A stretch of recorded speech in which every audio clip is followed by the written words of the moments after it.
Bonjour et bienvenue sur Geos Project. Je vais vous parler des cycles de l'eau et de la manière dont les géologues l'interprètent.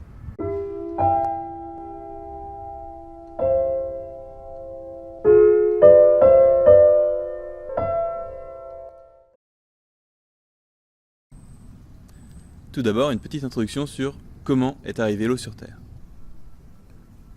Une des hypothèses est que la Terre, lors de sa formation, aurait été heurtée par une comète et que la glace qu'elle contenait aurait formé nos océans actuels. Après cette petite introduction, je vais vous faire un bref rappel sur ce que c'est que le cycle de l'eau. Le cycle de l'eau, c'est simplement l'eau des océans qui, sous forme de vapeur, se rend dans les nuages et qui, grâce à l'action du vent, arrive sur les continents où elle est précipitée sous forme d'eau ou de neige. Ensuite, cette eau et cette neige sont conduits par les rivières jusque dans l'océan. Le cycle est ainsi bouclé.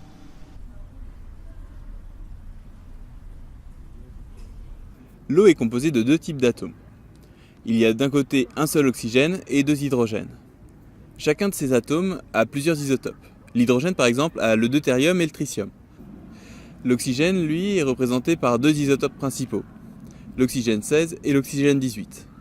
Comme je vous ai expliqué dans la vidéo précédente, les isotopes ont les mêmes réactions chimiques que les atomes classiques.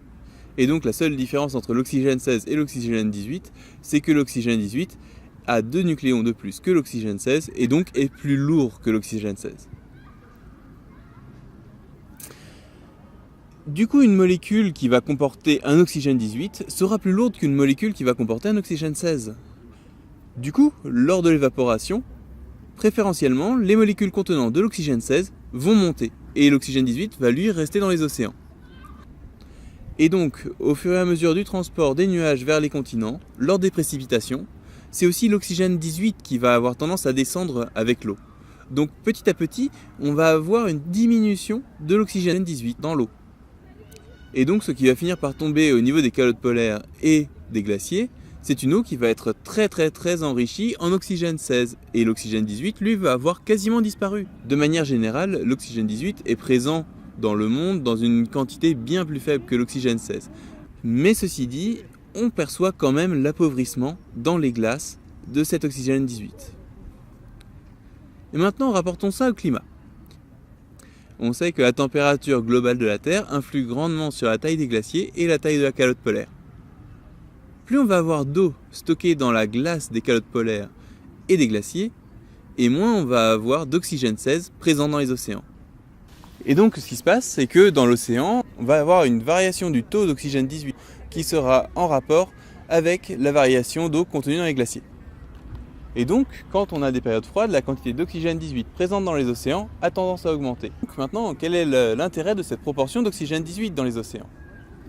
Eh bien en fait, les animaux marins qui construisent leur squelette vivent dans l'eau et l'oxygène contenu dans l'eau va se refléter dans la proportion d'oxygène 18 qu'il va y avoir dans le squelette de ces animaux.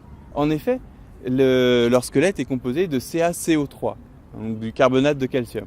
Dans CO3, il y a 3 oxygènes.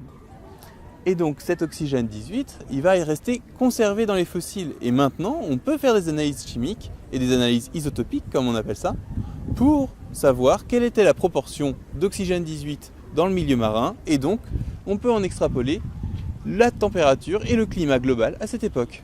Et donc, il ne reste plus maintenant aux géologues et aux paléontologues qu'à déduire l'âge des fossiles pour savoir quelle température il faisait à quelle époque.